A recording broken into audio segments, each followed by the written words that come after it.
Welcome to the Expired Show. And this week we have some more serial killers.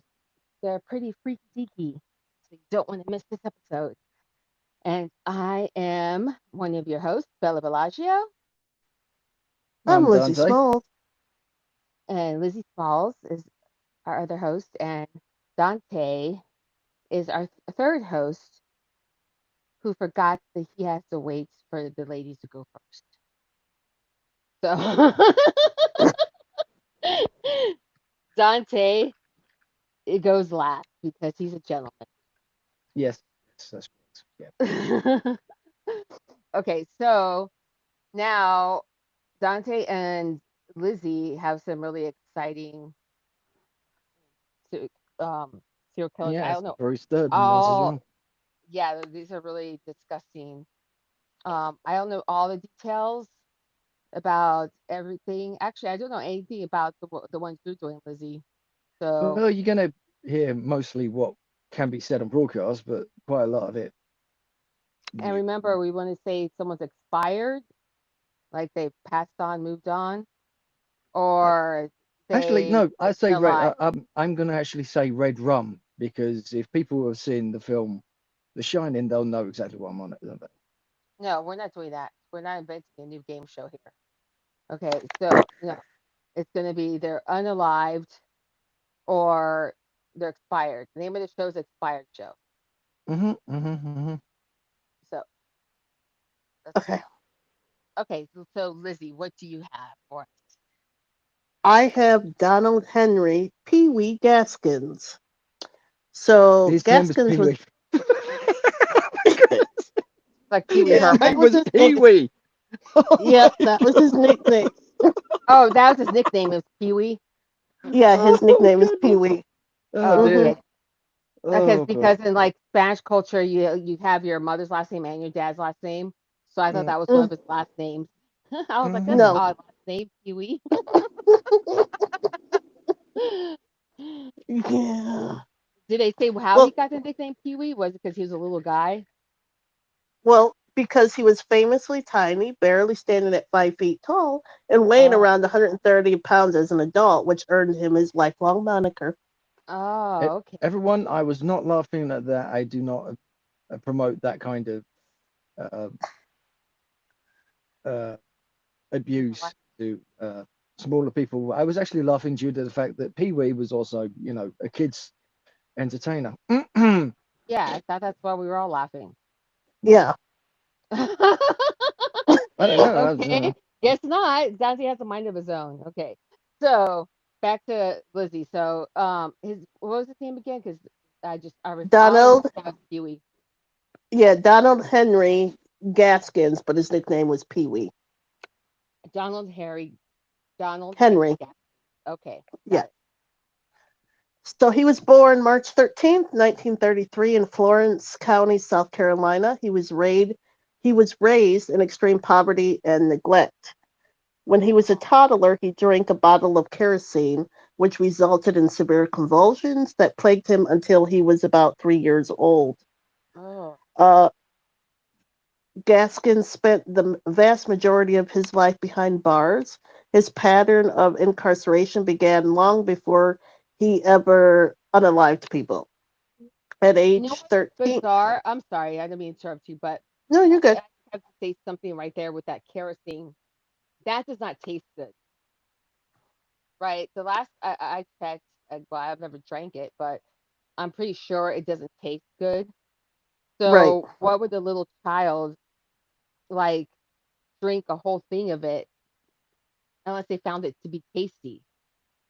Well, his parents were unattentive and Yeah. violent, so Maybe he was hungry and that's the only thing he could could have get. been.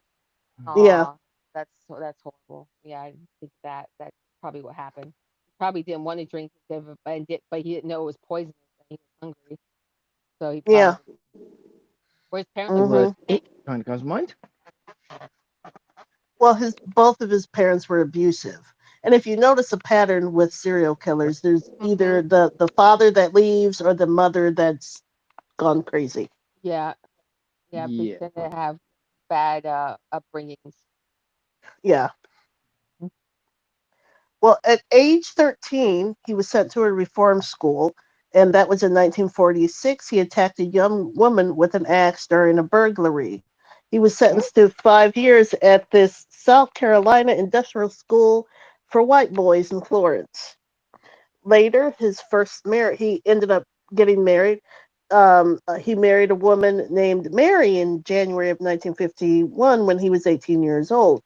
The marriage was highly unstable due to his frequent run ins with the law. While Gaskins was in prison in the mid 1950s, Mary sought a divorce. So in 1955, Gaskins famously escaped from prison by hiding in a garbage barrel, specifically attempting to track her down and save the marriage, though the relationship ultimately ended.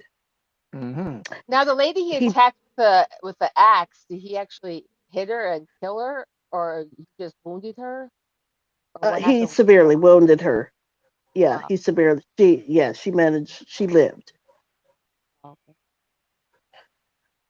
He fathered a daughter with his first wife.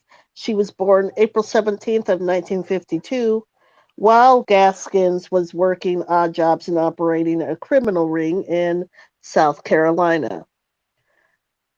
From a psychological standpoint, Gaskins' concept of love was highly distorted, and there is no verified historical evidence to suggest he was capable of genuine paternal love or care.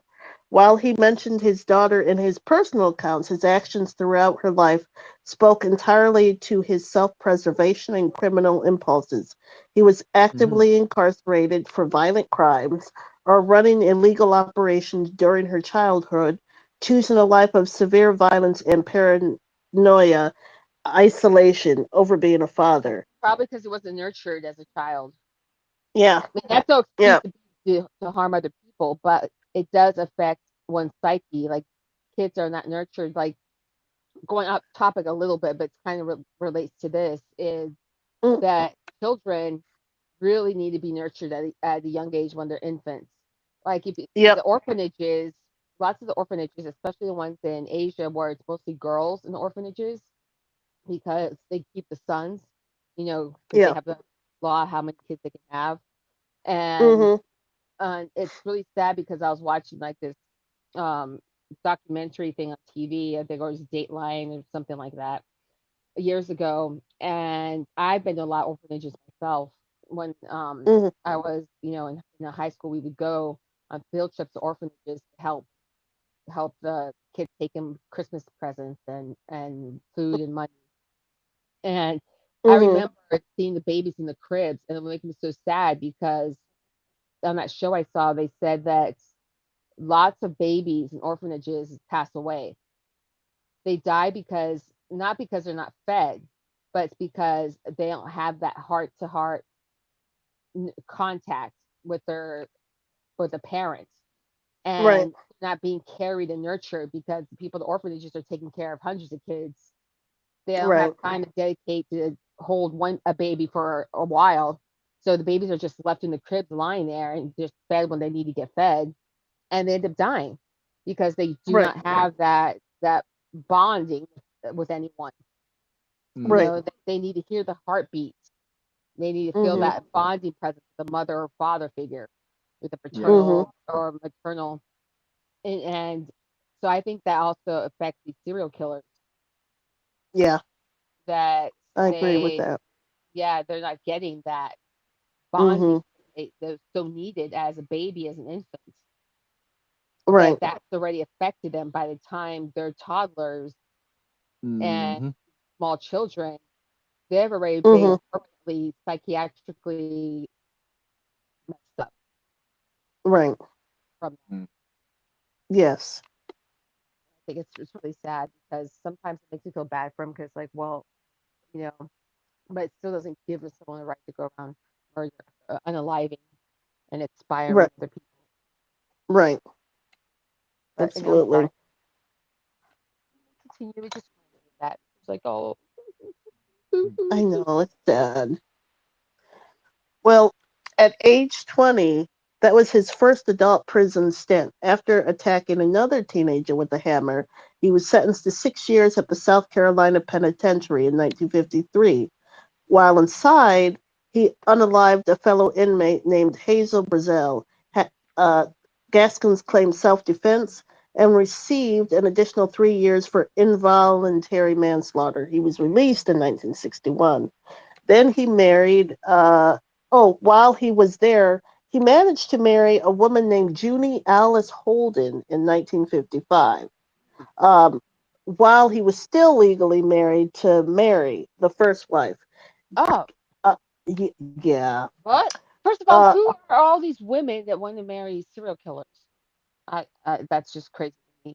And second of all, how was he able to guess if didn't have a divorce? I guess they didn't keep good records back then. they didn't keep good. Yeah, no. So she was 19 years old. He remained associated with her, and later they considered a common law arrangement throughout his life. By the time of his final arrest in the 1970s, he had a wife who was permitted to visit him during a famous law enforcement negotiation for victims' graves. So, while Gaskins claimed in his autobiography to have fathered other children or relationships that resulted in pregnancies across the South, his daughter with Mary is the only official documented and verified biological child.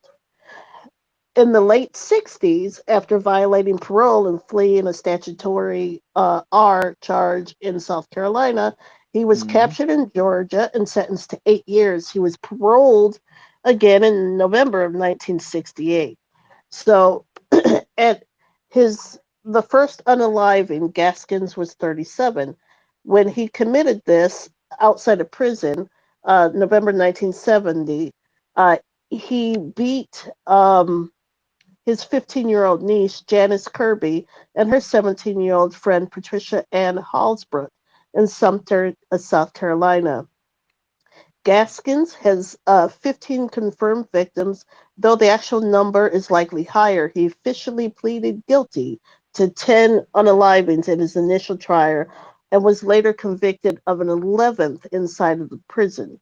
You notice Um, something else common with these is that hmm, how many times are these guys released from prison over and over and over? They keep getting more right, chances, and they just get more violent, more violent, more violent, more violent, and their crimes just get worse and worse. If they would right, have just been kept in prison where they belonged and not released 5 million times, right. then they could they prevented all these expiring and arriving.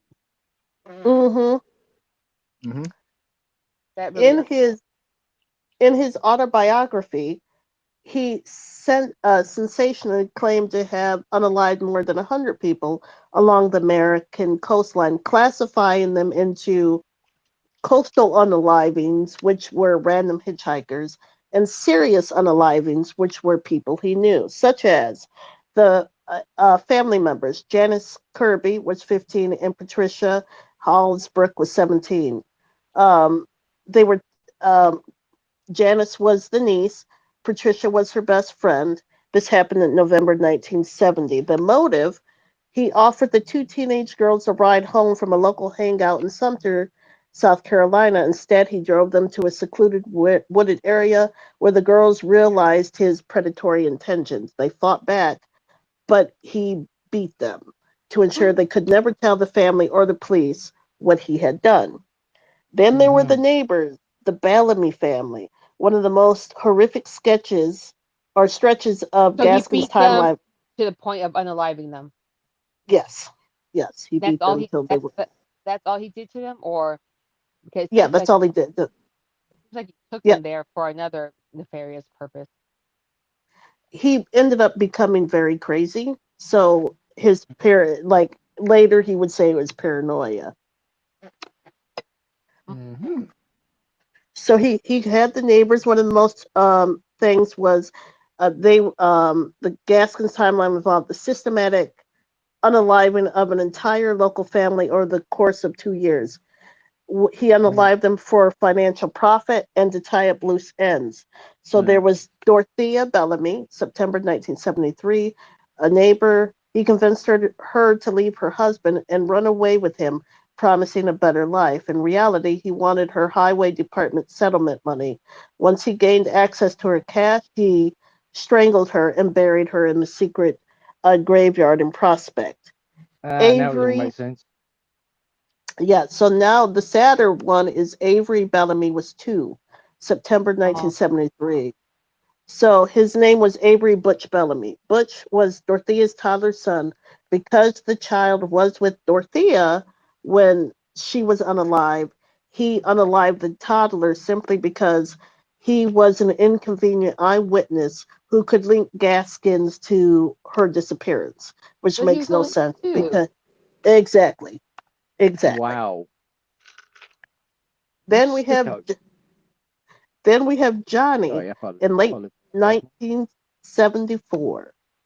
Johnny was Dorothea's husband. He began asking too many questions about where his wife and son had gone, and he openly suspected Gaskins was involved. To shut him up permanently, Gaskins lured him into the woods under the guise of a hunting trip and unalived him in the back of the head and buried him near his family that where Gaskins had buried the rest of them.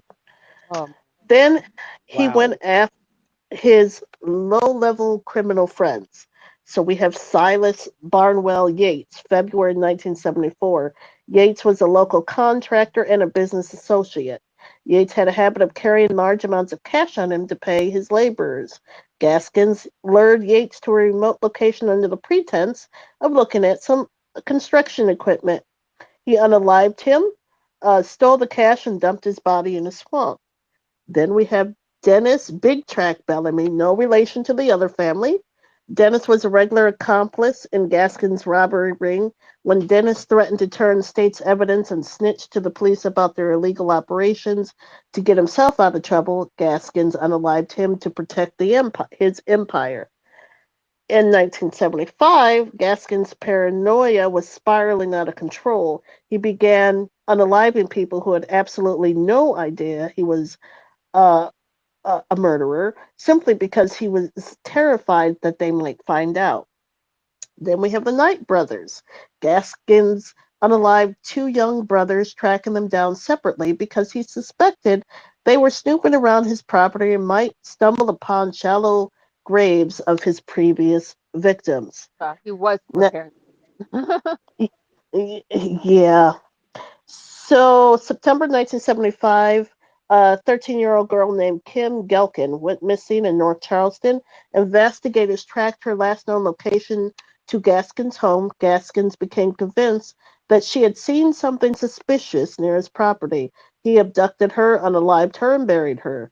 This, the specific unaliving ultimately led to his downfall. While initially arrested on lesser charges, related to her disappearance, the breakthrough came when a criminal associate of Gaskin's, Walter Neely, cracked under police interrogation. Neely confessed that he had witnessed Gaskins commit multiple unalivings and led police directly to a secret graveyard in Prospect, South Carolina. There, the law enforcement uncovered multiple bodies buried in shallow graves. Wow. So now they're saying that Gaskin's family had no idea what was going on. They didn't know he was doing this. Yeah. But the law enforcement wanted evidence. They wanted to know where every the other people were. So he said he would give up this information if he could have a conjugal visit with his wife. So the state granted that. Only after the visit did he sketch the map, set allowed authorities to recover his niece's remains from a septic tank and another person from a shallow grave. Wow. So after his first, he ended up going to trial. He was convicted of murder and sentenced to death. However, later that year, the U.S. Supreme Court temporarily struck down state capital punishment. His sentence were commuted to 10 concurrent life terms at in South Carolina. While on death row, though, while serving life, Gaskins Uh, worked but as an still. orderly, right, maintenance man in the prison's death row block. An outside citizen hired Gaskins to unalive somebody in there, Rudolph Tyner. a death row inmate who had unalived an elderly couple. After several failed poisoning attempts, Gaskins rigged a plastic cup with C4 explosives and fashioned it into a remotely detonated intercom system. He told Tyner to hold the cup to his ear so they could speak through the wall. So when Tyner Oh, did, Gaskins oh, detonated the device, which unalived him instantly. So that is Uh, sick. that And is with what did he, twisted.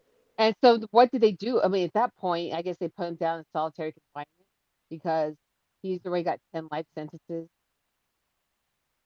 well, the state argued that a life sentence clearly didn't deter Gaskins from unaliving anybody, Yeah. making him the absolute prime candidate for the newly reinstated electric chair. Oh, He was good. sentenced to death in 1983, and after 8 years of appeals, the execution was going to be carried 1983. out.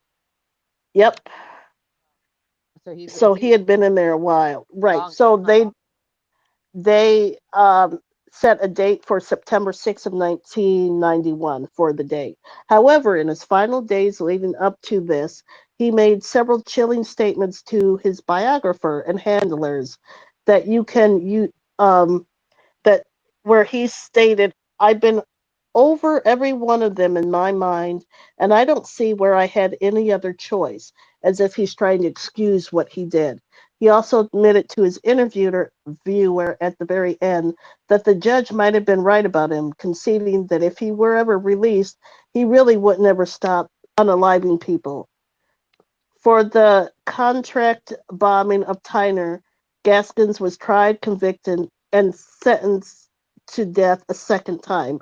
When Gaskins was strapped into South Carolina's electric chair on September 6, 1991, at the Broad River Correctional Institution, he did not offer a formal grand statement or an expression of remorse to the witness. His recorded final words right before the execution was carried out were simply, "Let's get this done." Wow. Wow. Yeah, um I feel like he had a lot of mental issues that he should have actually been like Banged up in sorry, a I mental institution rather than given an electric chair because I think the electric chair wasn't actually an easy way out. I'm sorry, I'm trying to get some Advil I here. mean, people who But end up doing something like that, they need to suffer for their crimes. And being sent to an electric chair just goes, no, they're but gone. see, But I, with all his paranoia and the stuff that he was mostly unaliving people because of the paranoid. I And Hmm. wonder if it had something to do with the kerosene when he drank when he was little. yes, exactly. Uh, That would mess up his brain. yeah, that would screw him And up. plus, and on top of that, not being taken care of as a child. Mm-hmm. So he Yep. had, but yeah, that definitely poisoned his brain 'cause that could have killed him. Miracle he didn't Yep. die. Mm-hmm. So I think that he needed to be in a mental institution his whole life, and then he wouldn't have Right. been unaliving people. I think he really needed severe psychiatric help. Hmm. Mm-hmm. That's the that's awful. God. So how many people total then? It was around 12, 14, but they think it was more. Yeah.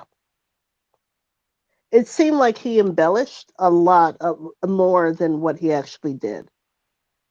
Oh, so then what's the total that the authorities say? So this they're still unsure. He said around 100. They don't think it was around. They think it was a high number, but these are the only people that he confessed to. Oh, okay. The the yeah, Right. and I don't think his accomplices were going to turn themselves in and say, "Oh yeah, we know about blah blah blah blah." Exactly. He was probably trying to show off, like, some of these serial killers, um, think it's like cool to say that they killed more people than what they actually did. Like, I Right. guess they Mm. figure, oh, I'm already going to jail for a life sentences for killing these three people. Why don't I just say I killed 100 people? Mm. That Right. would go down in history as the world's most prolific serial killer or the most prolific serial killer in the United States or whatever. Yep. Yeah, pretty much. Yeah. because then people will be talking about them forever. And a And lot of just these like he, guys don't want to be forgotten. They want people to remember what they've done. hmm They're sick that way. and just like he said, he had fathered more children, and he only had the one. Oh, well, but that it could have been women that he was with when he was going around the country unaliving people. Yeah. But did he say that the four was with the same woman? No, Mhm. no, he was just saying these were other women. So he was saying he had other children with other women, but there's no, they never found any proof of Found it. proof of that. Oh, okay. Yeah, So it could be he was, or it could be the women said that those were his kids and they really weren't. Mm. right. Who knows? Yeah, because we weren't there, so we don't know if he's making it up or he was actually told that by the women, Yep.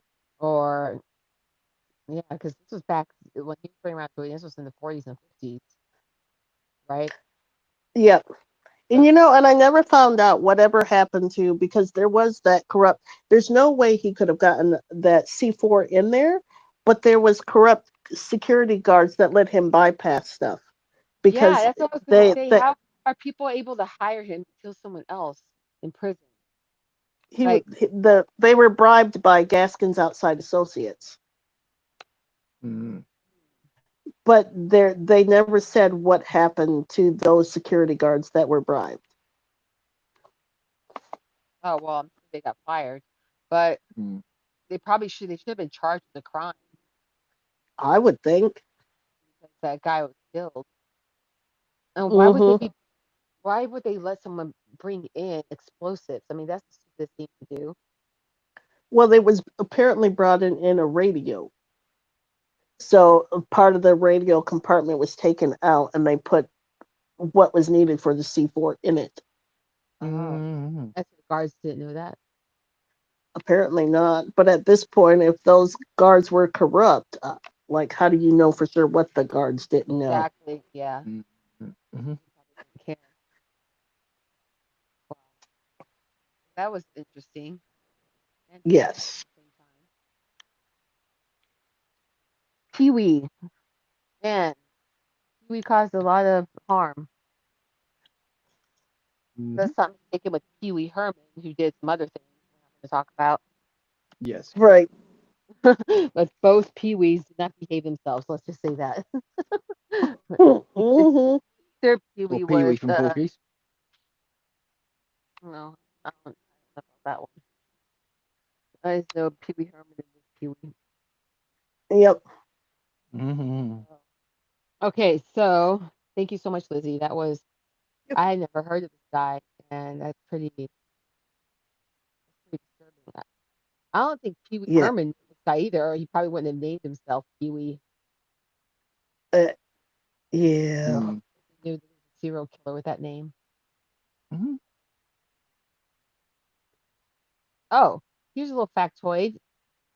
Yeah. Just gonna throw this out there. Really doesn't have anything to do with this conversation, but Okay.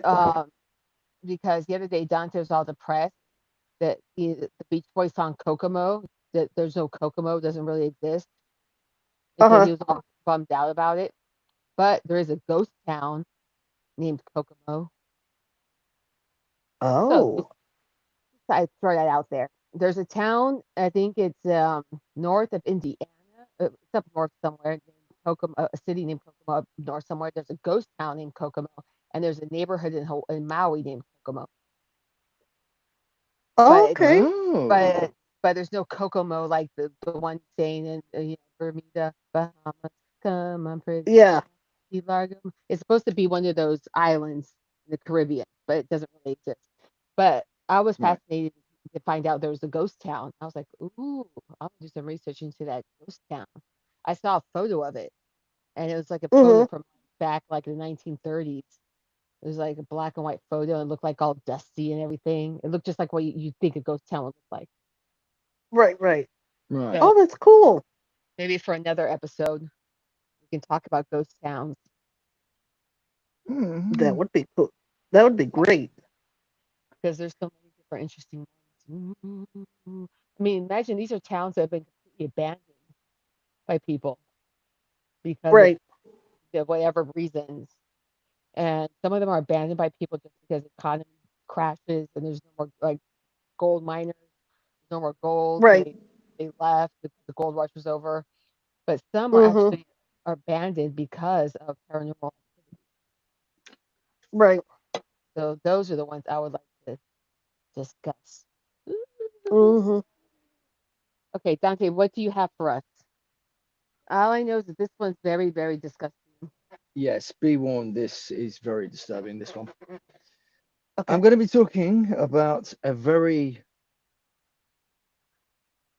this one actually makes my skin crawl, my blood turn really cold. I'm going to be talking about a very prolific and very evil woman called Rosemary West. Not just a woman, her husband too. Don't just be blaming it on the Her woman. Her husband, yes, husband her is just husband as was involved. guilty. He's actually Okay. more guilty because she was trying to satisfy his needs. But when you hear this, you'll find out that it was mainly her. Okay. Oh Okay, no. But yeah, but she's like she can't force him to violate little girls. He did that because he wanted to. yeah, we'll get to that.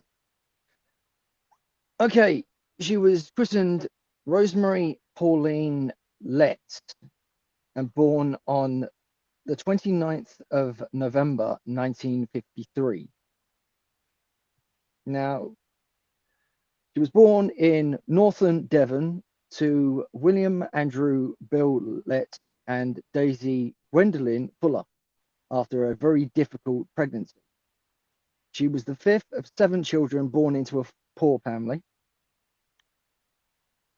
Rosie's mother suffered from clinical depression and had to be given electric therapy both during and immediately after her pregnancy. So she suffers from postpartum depression. Yeah, What year was this? this was in the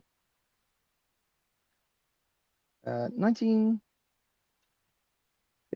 40, 19 what? 53. 1953. Oh, 53. Okay. During and immediately after her pregnancy, some have argued that this treatment may have caused prenatal development injuries to her daughter. Rose grew up to be a very moody teenager, prone to daydreaming and performing poorly at school.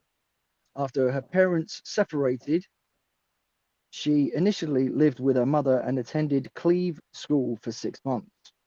I Then do moved in with her. know, sorry, I do know this that um if you are breastfeeding or you're pregnant, you cannot take antidepressants Mm, because that will affect the child. It'll affect the baby's brain. So at the time, I don't know if they knew that back then at that time period. Back then, people are still smoking when they're pregnant. So maybe they probably had her in some antidepressants, and that affected her brain. It chemically messed it up because they're supposed to have taken her off antidepressants during the pregnancy and until she stopped breastfeeding. hmm Yeah. Uh, then she moved in with her father at Bishop's Cleeve near Cheltenham, Gloucestershire. Rose's father, who suffered from paranoid schizophrenia, was prone to extreme violence and sexually abused Rose and her older sister, Patricia. At the onset of puberty, Rose reportedly was fascinated with her developing body and would parade around deliberately naked or semi naked around the house in the presence of her younger brother, Graham. She was On what by her numerous body? occasions, hmm, She was what by her body? What'd she you say? was fascinated with her developing body. Oh, okay. And so how old was she when she was doing that? Like 13, 14? Uh, yes, And how old was her brother? brother was 13. Sorry. Oh, At the age of 13, she would creep into a 9-year-old 9, yeah. brother's bed at nightfall and molest him and her youngest brother, Gordon. How old was Gordon? Uh, Gordon was, well, basically an age I can't say here. So we'll move on from that. What do you mean an age you can't say? You can say any age. Because when there's a law against saying someone's age, you just said an 8-year-old or a 9-year-old. Okay, so I was Gordon. Yes. Gordon was 6 years old. Okay, Moving on. so different. 6-year-old, 9-year-old, they're still minors. Even if it was a 1-year-old, still minors. But she was copying what I guess what she was taught from her parents or from her dad. Possibly. I mean, that's what her dad was Um, her, so she was doing it to her brothers. so Rose met Fred West in 1969, shortly after she turned 15, and Fred was 27. She was initially repulsed by Fred's unkempt appearance, but quickly became flattered by the attention that he continued to lavish over her the following days, which he invariably sat alongside her at the same bus stop. Rose twice refused to go on a date with Fred, but allowed him to accompany her home. Now, Rose's parents forbid their daughter from continuing to date Fred, as of the huge age difference, Yeah, but she 1527, defied right? their wishes, prompting them to visit Gloucestershire's Social Services Agency to explain that their 15-year-old daughter was having a sexual relationship with an older man, and that they had heard rumours that she had begun to engage in prostitution Oh, at wow. Fred's caravan. In response, Rose was placed in a home for troubled teenagers in Cheltenham in August 1969, and only permitted to leave under controlled conditions. When allowed to return home to visit her parents at weekends, Rose invariably took the opportunity to visit Fred. On the 16th birthday, Rose left home for the troubled troubled teenagers to return to her parents' home, while Fred was serving a 30-day sentence for theft and unpaid fines. Upon her release, Upon his release, Rose left her parents' home to move in to the Cheltenham flat in which he lived. Shortly thereafter, Fred collected Charmaine and Anne Marie's from social services. These were their kids. Charmaine was their Fred's daughter and also Rose's stepdaughter, and Anne Marie was their actual daughter. Rose's father made one final effort to prevent his daughter from seeing Fred, and Rose was examined by a police surgeon on February 1970, who confirmed she was in fact pregnant. Rose again was placed in care and was discharged on the 6th of March on the understanding she would terminate her pregnancy and return to her family. But instead, Rose opted to live with Fred, resulting in her father forbidding his daughter from ever setting foot again in the household. Oh, she 3 couldn't go months, back to her house. no, Okay. no, she was ostracized.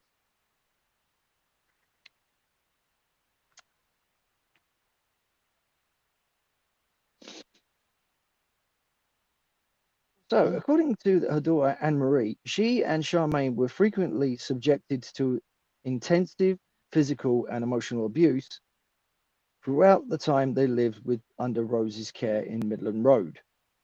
Although Anne-Marie was generally submissive and prone to display emotion at the responses to the abuse, Charmaine repeatedly infuriated Rose with a stoic refusal of either cry or display any sign of grief or servitude, no matter how severely she was treated. Despite the years of neglect and abuse, Charmaine's spirit had not been broken, and she talked whisperly to Anne-Marie of the belief she held that her mummy would come and save her. Anne-Marie later recollected her sister repeatedly antagonized Rose by making statements such as, "My real mummy wouldn't swear or shout at us," in response to Rose's very scathing language. A childhood friend of Charmaine's named Tracy Giles, who lived at the upper flat Midland Road, would later recollect the incident in which she had entered the West's flat unannounced, only to see Charmaine. Yeah, this bit's going to be a bit hard to say. Naked and sitting in a chair, bound and gagged with her hands bound behind her back with a belt, as Rose stood alongside the child with a large wooden spoon in hand. According to Giles, Charmaine had been calm and unconcerned, while Anne-Marie was standing by the door with a blank expression on her face. Hospital records later revealed Charmaine had received treatment for a severe puncture wound on her left ankle in the casualty unit of the Gloucester Royal Hospital in 28th of March 1971. This incident was explained by Rose as having resulted in a household accident. Now, this is where we get onto a very, very disturbing subject: the unalivement of Charmaine West. Rose believed to have unalived Charmaine shortly after Fred's prison release on the 24th of June 1971. She was known to have taken Charmaine, Anne-Marie, and Heather, their other daughter, to visit Fred on the 15th of June. It was believed Charmaine was unalived very shortly after this date,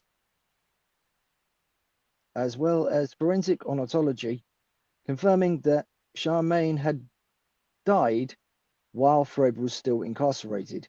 Further testimony from Tracy Giles's mother, Shirley, corroborated to the fact that Charmaine had died before Fred's release. In her later testimony at Rose's trial, Shirley stated that her two daughters had been playmates of Charmaine and Anne-Marie when their family lived at Midland Road in 1971. Shirley further stated that after her family had vacated the upper flat in April 1971, she had brought Tracy to visit Charmaine on one day in June, only for Tracy to be told by Rose she's gone to live with her mother and good riddance. Mm. She seemed like she was very empathetic. As She's the like Giles she's family, very cold-hearted. she was, yes. As with the Giles family, Rose explained Charmaine's disappearance to the others and inquired about her whereabouts, as claiming that Fred's first wife, Catherine, had taken their oldest daughter to live with them in Bristol. She informed staff at Charmaine's primary school that the child had moved with her mother to London. Two stories completely. Yeah. When Fred was released from prison in the 24th of June, he allayed Anne-Marie's concerns that her sister's whereabouts by claiming Raina had collected Charmaine and returned to their native Scotland. So, yep, 3 stories now. Mm-hmm. In her biography, Out of the Shadows, Anne Marie reflects on how she was asked why her mother had collected Charmaine, who was part Pakistani, really, while Anne Marie was fully white, but not her. Fred callously replied, "She wouldn't want your love. You're the wrong colour." Ooh, that's That's supposed to be Fred's voice. Charmaine. Hmm? That was Fred's voice? Yeah. Charmaine's body was initially stowed in the coal cellar on Midland Road until Fred was released from prison. He later buried her dead, naked body in the yard close to the back door of the flat, and he remained adamant he had not dismembered her. A Ugh. subsequent post-mortem suggested the body had been severed at the hip. This damage had been caused. This damage may have been caused by building work Fred conducted on the property in 1976. Several bones, wrists, fingers, toes, and ankle bones were missing from Charmaine's skeleton, leading to the speculation the missing parts had been retained as keepsakes. This would prove to be a distinctive finding to all the autopsies of West victims, which were exhumed in 1994. Now, here's where it gets interesting. Okay. The unalivement of Catherine Rayner West. Rayner maintained sporadic contact with her children. On each occasion, she and Fred were separated. She was also known to have visited Fred's family in Much Marseille, Herefordshire, to inquire as to where her children's whereabouts and welfare in the later half of August 1971. Fred's sister-in-law, Christine, later recollected Rena was depressed and extremely anxious about her children. Being provided with Fred's Midland Road address, Rayner sought to confront him, likely to discuss and demand custody of daughters. This was the last time Rayner was alive. She was believed to have been murdered by strangulation, unalivement, possibly in the back seat of Fred's Ford Popular, and likely while intoxicated. While Rayner's body was discovered, a short length of metal tubing was found in her remains, leaving open a Oh, possibility that she had been restrained and subjected to a sexual assault prior to a murder. Alignment. The body was extensively dismembered, placed into plastic bags, and buried close to a cluster of trees known as yew tree coplets in Letterbox Field. Now, this is where it's really, really gets disturbing. On September 1972, the Wests led their 8-year-old daughter, Anne Marie, to the cellar of 25 Cromwell Street, their other residence. The child was ordered to undress, with Rose tearing the dress completely off her body upon noting the child's hesitation. She was then stripped naked, bound to a mattress, and gagged before Fred did the R word to her, with Right. Rose giving active encouragement. oh, Sorry, that's actually genuinely made me feel a bit sick. After the R, Rose explained to the child, "Everybody does it to every girl. It's a father's job. Don't worry and don't say anything to anybody." Yeah, when someone tells you not to say anything to anyone, it's because it's not normal.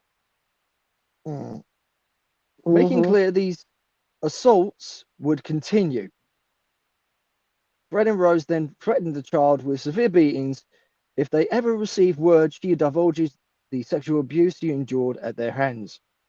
How could you? Seriously, how could you do that to your own daughter? That is really that is stomach Well, turning. they shouldn't be doing that to anyone in the first place. Oh, great, yeah. But to your own daughter, I mean, come on. They I mean, clearly both of don't them, care. They clearly don't care. They don't have conscience. literally. Rose occasionally But sexually abused. they already killed the unalived the other daughter. So Mm, what do you well, expect? Rose did that, yeah. Rose killed her. Uh, unalived her.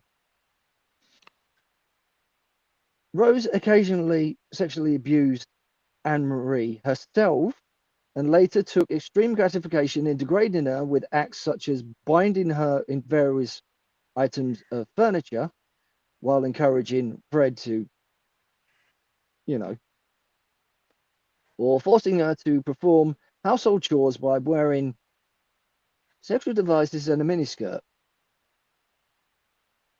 I'm not gonna, Fred and Rose forced Anne Marie into prostitution at the age of 13. Oh my. Telling clients she was aged 16.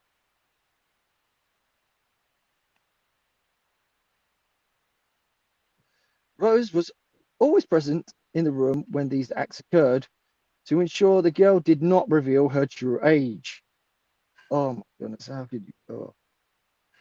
Oh, that's terrible. On one occasion, when Anne Marie was aged 13 or 14, Rose took her to a local pub, insisting she drink several glasses of barley wine. Several hours later, Fred arrived at the pub to collect Rose and Anne Marie. Once they had left the premises, Anne Marie was bundled into her father's van and beaten by Rose, who asked her, "Do you think you could be my friend?" before she was again abused by her father and stepmother.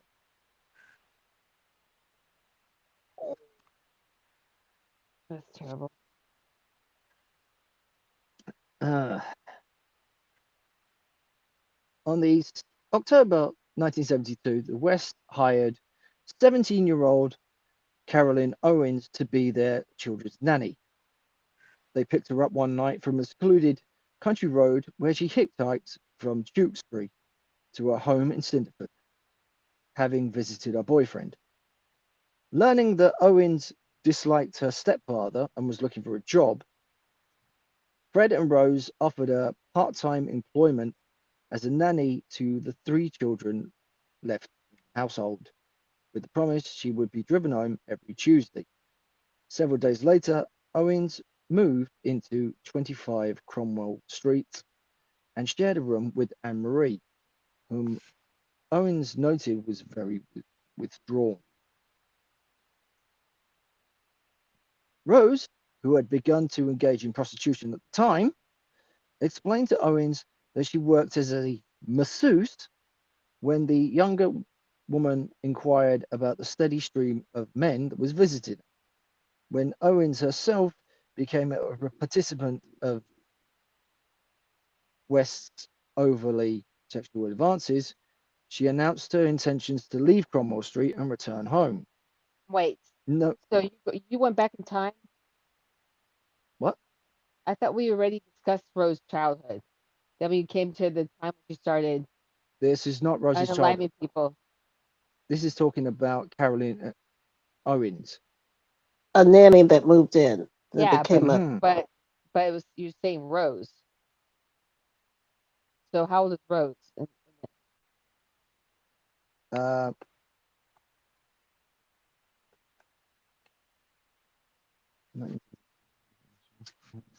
Nanny moved in to take care of three kids. That was Rose's family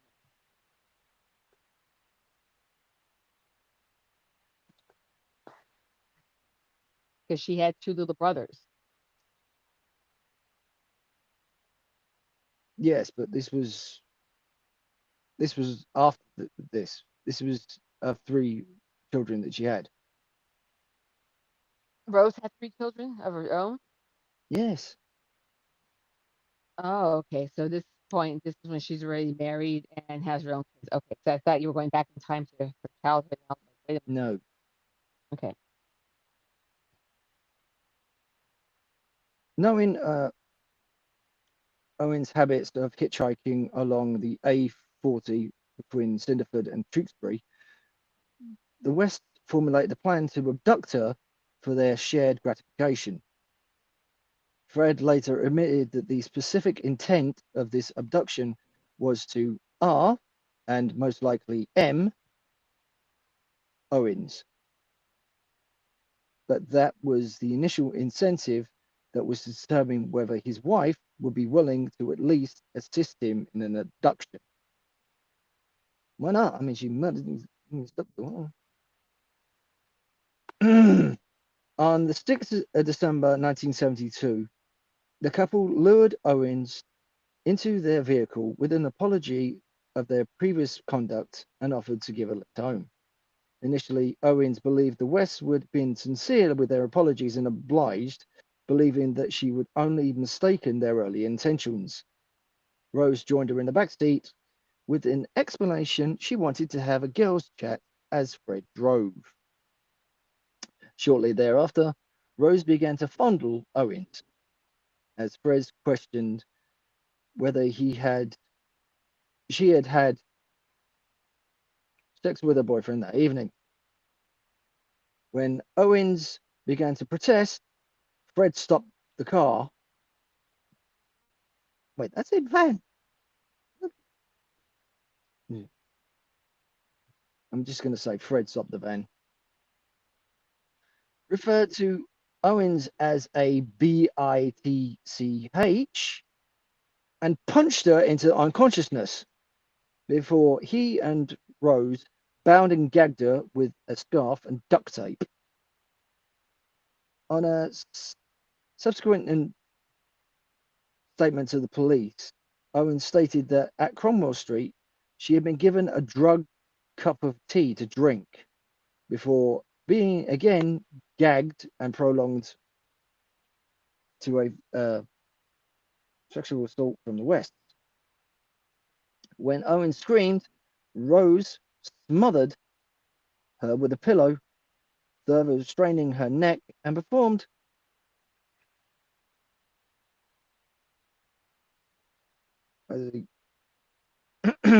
cunnilingus on her. Realizing the gravity of the situation, Owens ceased resisting their sexual assaults. The following morning, having noted Owen screaming at one of his children, knocked on the door in the room, she was restrained, Fred threatened that he and his wife would keep her locked in the cellar and allow his black friends, this is to abuse her, and that when they had finished, they would bury her body beneath the paving stones of Gloucester.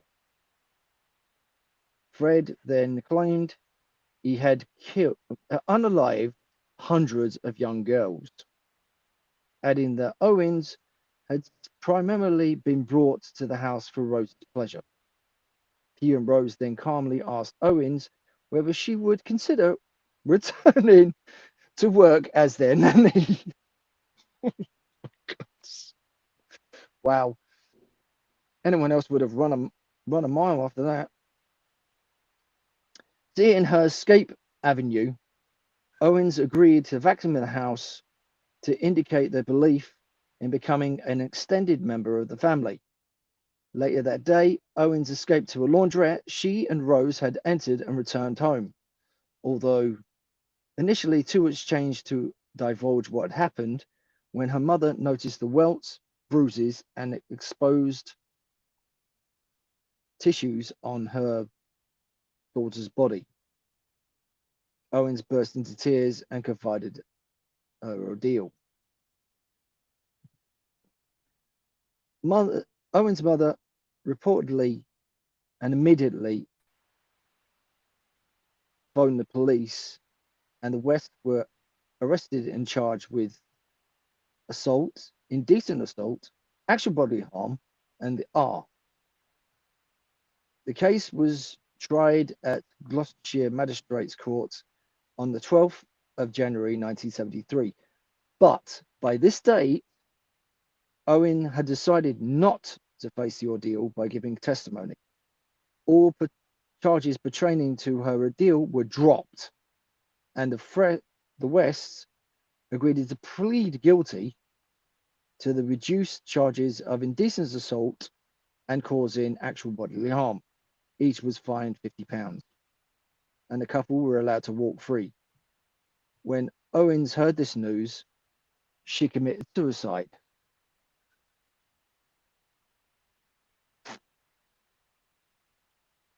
Now, Fred and Rose West were known to have committed at least 12 unalivements between 1967 and 1987. Many investigators, authors, and journalists who studied the case believe that there were other victims whose bodies were never been found. Prior to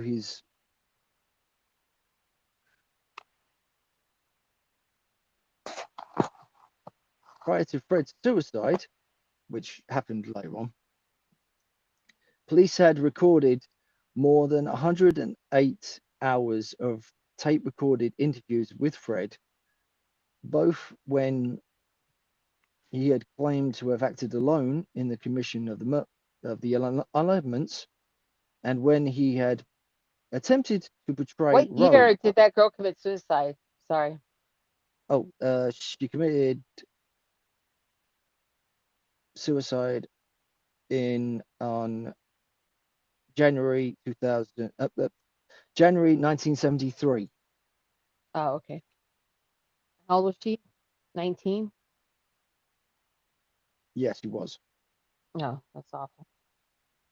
Mm-hmm. Where was I? Oh, yeah.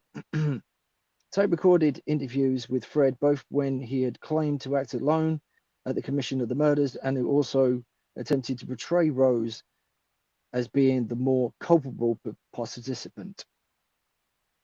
On several occasions, Fred gave cryptic hints. He had unalived several other girls, but refused to divulge any other further information.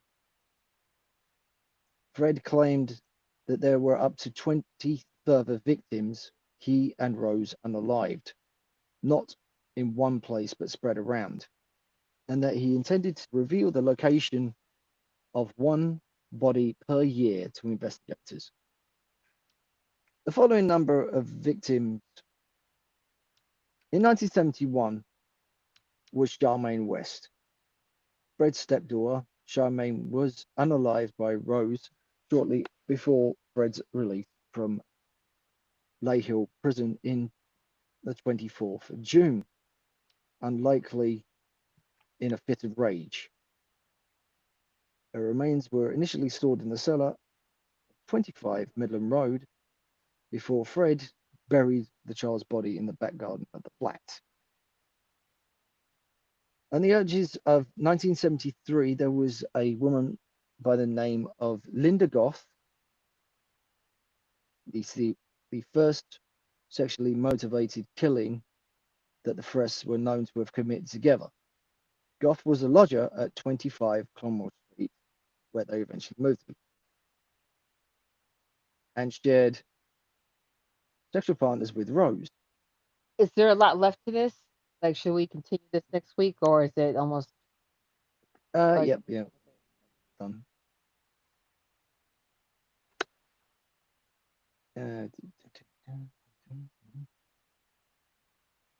If there's a lot left, we can do the part 2 on next Wednesday, unless. No, that's it. Okay, so Rose is currently an inmate of New Hill Prison in Flockton, West Yorkshire, after being convicted in 1995 and has been sentenced to 10 life terms with a whole life order. Dredd Well, committed suicide in prison that same year while awaiting trial following the couple's arrest in 1994. And that Wow. is Fred and Rose West. yeah, they're disgusting. Well, thank you so much, everyone, for tuning in. Great job, Lizzie and Dante. Thank Just you. Yeah. very Thank disturbing you. serial killers. Uh, very psychologically disturbing too. Mm-hmm. Very much so. I mean, Yeah. even my skin was crawling just reading. That was It was pretty. horrific. I mean, for parents to do that to their children, that and on numerous occasions as well. I mean, Yeah, it's awful. I don't Yeah, know some what people the just hell shouldn't was going have through kids. my mind. Some people just shouldn't have kids at all. Oh, they Well, definitely thank don't. you everyone for tuning in, and we will see you next week. See ya. Thank you very much for joining us. More crazy serial killers, or maybe we'll talk about ghost towns, haunted ghost towns, or hauntings. Let's see. We'll surprise Now, you. Or unless you have any if you preferences, excuse me, you can let us know. now if you excuse me, I'm going to reach for the soap bucket. Okay, do that. Toodles, everybody. Ciao, ciao. Thanks for joining. Bye bye. Bye.